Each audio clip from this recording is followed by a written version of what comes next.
EVS showroom रे अग्निकांड एथिरे बहु गाड़ी और बैटेरी पोड़ी जाइतबार आशंका करा जाउची। ए अघटन घटची ब्रह्मपुर बड़ बजार थाना तुलसी नगर छक निकट रे संदेह करा जाउची हुए तो सर्ट सर्किट निया लगी थाई पारे। छातरू धुआं बाहरिबा देखि लोके शोरूम मालिकंकु जणाइथिले। दमकल बाहिनी आसी निया लिभेबाकू चेष्टा करुची। तेबे अग्निशम बाहिनी पहुंची निया लिभाजिबा पई चेष्टा जारी रहिछि। तेबे प्राथमिक आकलन बा संदेह करा जाउची सर्ट सर्किट हुए तो ए निया लागिथिबो। ए अघटन घटची ब्रह्मपुर बड़ बजार थाना तुलसी नगर छक निकट रे संदेह करा जाउथला कि हुए तो सर्ट सर्किट निया लागि थाई पारे। छात्रु जेतळे धुआं बाहरतिला लोक माने देखिथिले, शोरूम मालिकंकु जणाइथिले। दमकल बाहिनी आसी निया लिभेब पई वर्तमान चेष्टा जारी रखिछि। तुलसीनगर छक निकट इभी शोरूम रे ए निया लागि जाइछि। निया लागिथिबाकु नै प्राथमिक आकलन कहा जाउछि सर्ट सर्किट जोगु निया लागिथिबा। तेबे दमकल बाहिनी पहुंची लोक माने जेतळे धुआं देखिथिले प्रथमे शोरूम रो मालिकंकु खबर देथिले। परवर्ती समय निया लिभेबा पई उद्यम जारी रहिछि। ब्रह्मपुर रे बड़ धरणर अग्निकांड घटिछि। अधिक आलोचना करबा आम सहित ब्रह्मपुर रिपोर्टर फोन लाइन रे जोड़ी होइचंती देवहरी बेहरा। देवहरी, निया लिभेबा पई चेष्टा जारी रहितला, केते घंटार अपेक्षा और किभଳି निया लागिथिला?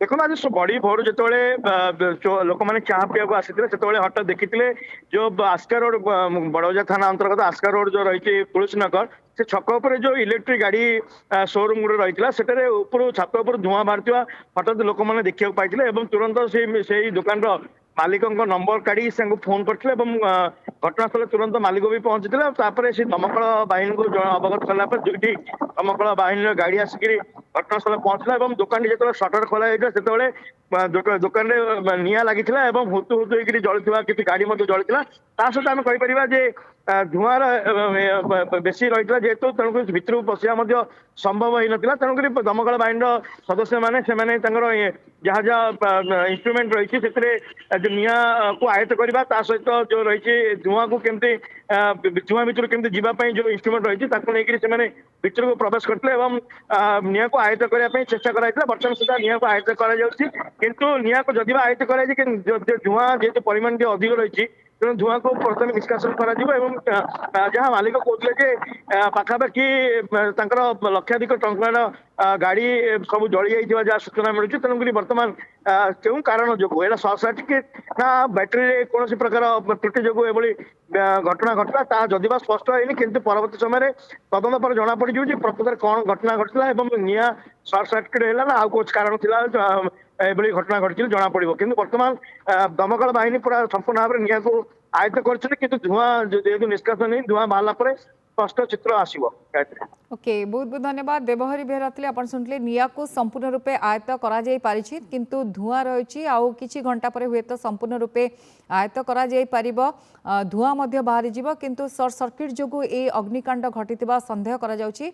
आउ लक्षाधिक टंकार क्षयक्षति होइछि बोली मध्य शोरूम मालिक कहउचंती।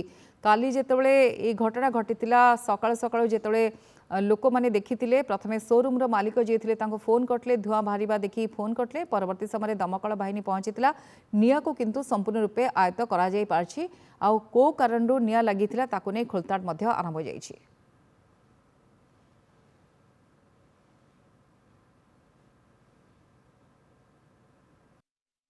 मो मन विभाग करथिले मते पाखरे हम चा दुकान आगु कॉल आसला जो धुआं बाजू सीडी आसरो संगे आसिया भितर किमिति फायर लागि जो जना पड़ने आय तल्ला पर जने को धरा पड़छ सर्ट सर्किट हमर मेन सब स्विच ऑफ केबे बे हम लाइन ऑन नै हम रात्रि गले को लाइन ऑन रखाउनी किछि भी नै मेन हमर सब बंद पूरा धरिछि किमिति जना पड़ने ले लिपिले न्याय आइतले पर धुआं जना पड़ने स्मार्ट मीटर वाला ऊपर गले धुआं बाहरला जना पड़े।